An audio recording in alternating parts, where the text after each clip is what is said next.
Ledu Kadu, sorry for a little delay. Why? Because sometimes, content takes time to make, and we cannot compromise on quality, right? Quality is paramount. Great, guys. So today is 3rd January 2026. Really good. First of all, let me check as well whether I'm audible and visible or not, and then we'll start the discussion.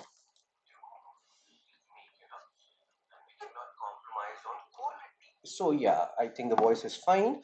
And today is 3rd January 2026. My name is Shubham Sagar. You can connect with me on LinkedIn. This is my Telegram channel. I'll be sharing this into analysis PDF by 9:30 a.m. The unannotated one by 9:30 a.m. And what else, guys? So just give me a second. Good morning, Jivan. My name is Shubham Sagar. You can connect.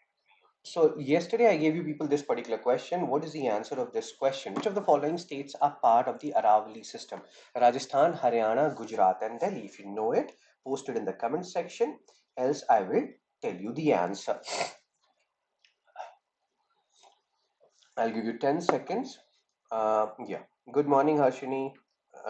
Rishi is saying I'm audible and visible. Awesome, yeah. So, which of the following states are part of Aravali system? Rajasthan, Haryana, Gujarat, and Delhi.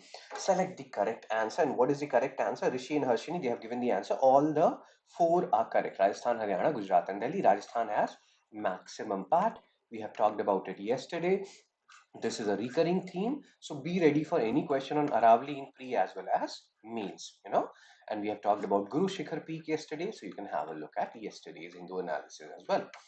Guru Shikhar Peak, UPSC has already asked a PYQ on Guru Shikhar Peak. So the answer here is C1, 2, 3, and 4 as stated by Rishi, Harshini, Jivayan, and Anandu. Good morning, Anandu. So let's start and let's not waste any time today again. There's some very awesome articles. Back to the present. First article, page number 6, editorial GS3, unenviable choice, growth generating capital expenditure can affect fiscal target. So what this particular article is talking about? This article is saying that, government has reduced GST rates on different products, and government has also like income tax up until 12 12 lakh, there is no income tax, right? So what generally happens when these things are done by government, let's say GST rate cuts, income tax exemption for people who are earning up until 12 lakh, you cannot expect, generally the basic rationale is if we are cutting GST rate, government means people's consumption will increase, consumption will increase, and that will lead to so GST rate cut is happening, government will lose revenue, right? But that will be offset by increase in consumption.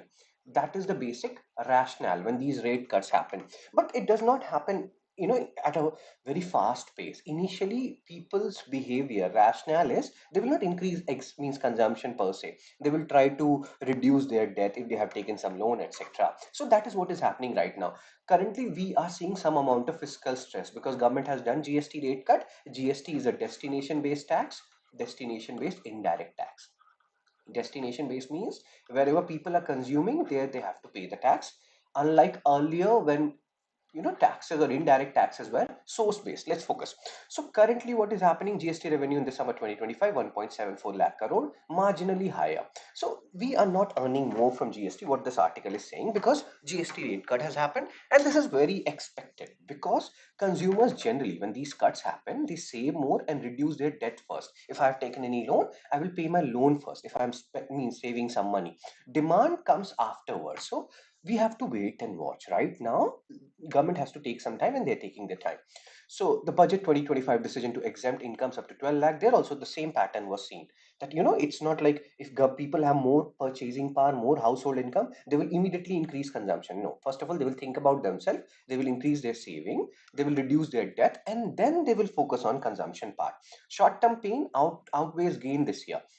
So again, right now government is facing pain because of the GST cut, income tax relaxation, but in the longer run they will have the gain, and that's true for life also. You have to have patience if you want to reap dividends. So tax revenues have declined year on year, and we can understand why this is happening. Now capital expenditure, etc. Before we talk about this, we keep on talking about these things, guys. Budget, when you people will become big, you will become 18 plus and you're preparing for UPSC, then in GS mains paper 3 you will have this topic in topic number 3, I think. GS mains paper 3 topic 3, that is budget. government budgeting. And in budgeting, revenue budget, capital budget. Revenue receipt, capital receipt. So revenue receipt means money is coming. Expenditure means money is going. So revenue receipt, tax, this tax, GST, direct tax, indirect tax, and then non-tax revenue. Non-tax revenue means what? Government has so many PSUs, government is getting dividends from them. All these are included under revenue receipt. Then you have revenue expenditure. Like government is paying salaries, pensions, defense and all subsidizing under revenue expenditure. And then you have capital receipt. Here disinvestment will come. If government is selling some of their PSUs or some portion of their PSUs, capital receipt, then government is taking some loans and all. So all these are coming inside disinvestment. Capital expenditure, asset creation. Government is creating some asset, infrastructure, etc. So that is capital expenditure. So sometimes your fiscal, and what is, like, these terms are actually important, guys. You have to keep it in mind. So revenue deficit is revenue expenditure minus revenue receipt. Capital deficit is capital expenditure minus capital receipt. Then there's another term, fiscal deficit. Fiscal deficit is expenditure minus, receipt, excluding borrowings. Excluding borrowing means basically, let's say your expenditure exceeds your borrowings. Excluding borrowings, let's take a simple example because people have confusion in this fiscal deficit. Let's say my expenditure is 80 rupees, my receipt is 60 rupees, so there is 20 rupees deficit. Now this 20 rupee deficit I will offset by taking borrowing from, let's say, Harshini, let's say Iltush, let's say somebody else. So this borrowing becomes my fiscal deficit. So keep these points in mind. So what are these terms? Then there are different terms: primary, effective revenue deficit, this and that. So let's focus again. Let's come back. We have dealt with the basic part. Let's come back. So like this article is saying that capital expenditure, government is not compromising on capital expenditure. Asset